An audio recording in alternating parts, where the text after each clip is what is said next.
Hey you guys, it's Thursday, and I'm sorry things are so yellow. I'm recording from a different room in the house. It's a lot later in the day than I made my other videos because I'm busy.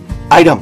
I got an apartment! I'm moving November 1st, which is 2 weeks from today, and that means I'll have a lot less driving to do to get to my survival jobs, both of which are going very well, thank you. My apartment has a beautiful view of the river. I think I'm going to like it there a lot. If anyone wants to help me move, I'm accepting applications. Item! I have decided to make a new solo album. I'm going to document this process as part of the Musecast. Item! This week I went to an open mic in Madison. What's an open mic?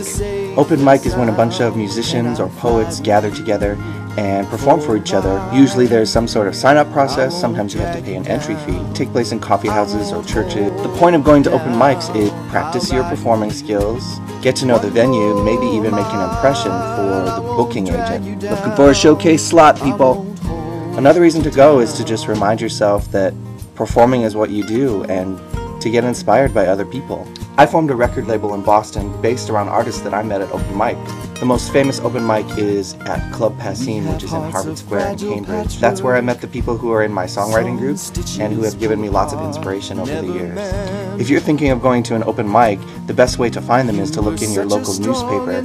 Usually there's some sort of entertainment section or club listings. And the open mics happen on off nights, which are usually Mondays, Tuesdays, basically anything not the weekend. Open mic etiquette. Show up on time, know where you're going, do a little research in advance, find out if there's a featured performer.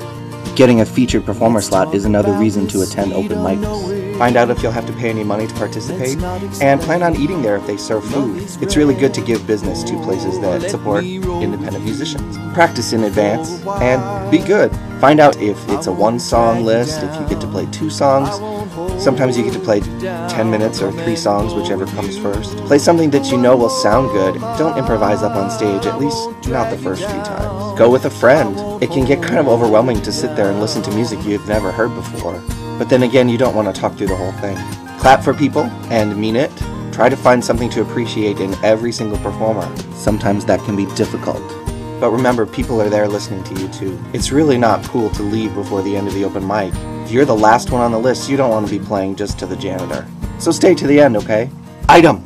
Jonah Napolitano was awesome. She has one of the best voices in rock and roll. I got to sit in the front row, and I got to check out the Majestic Theater. Dream project. I want to play an opening slot for someone really good at the Majestic Theater. Item! I also met a photographer who I might be able to work with to get some promotional photos for my new CD or my new press kit. Continued researching venues where I can maybe play some gigs, and I'm looking up the local chapter of the Folk Alliance so that I can join, maybe go to their conference this year.